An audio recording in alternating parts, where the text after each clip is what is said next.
have done a few stories on Trump voters who regret it for one reason or another. We talked about one where she was very regretful because he was going to cut her Meals on Wheels money, which is her only source of income.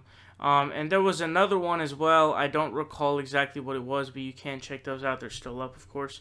This is an op-ed entitled, "I voted for Trump and I sorely regret it." So let's read into this.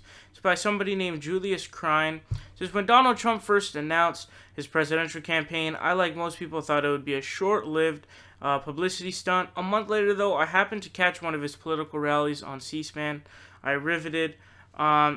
I supported the Republican in dozens of articles, radio, and TV appearances, even as conservative friends and colleagues said I had to be kidding. As early as September 2015, I wrote that Mr. Trump was the most serious candidate in the race.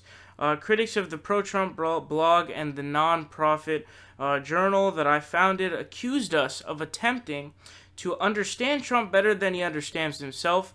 I hope that was the case. I saw the decline in this country, its weak economy and frayed social fabric, and I thought Mr. Trump's willingness to move past partisan stalemates could begin a process of renewal.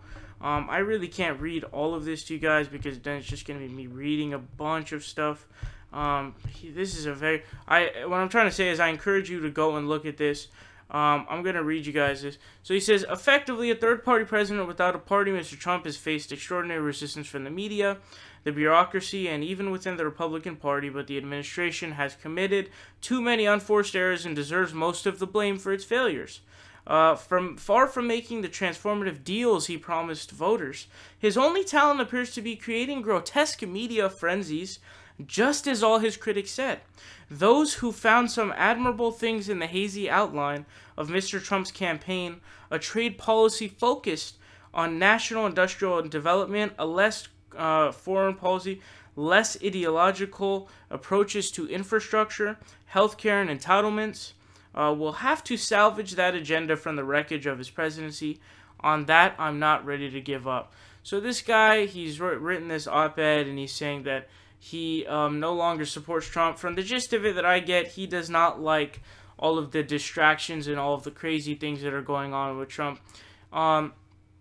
We all know that Trump is not a good president, as he showed in this last press conference that we had, where he was supposed to unequivocally condemn the alt-right protest, but really he failed to, and he kind of lumped in a bunch of different sides together. And you had Mitt Romney and John McCain accusing him of it, and Donald Trump, the Spain attack just happened, and he tweeted out like this fake idea of this fake story that was to disincentivize Islamic terror from happening. So clearly the guy is a douche and he's not a good president. Check out this op-ed and let me know what you guys think.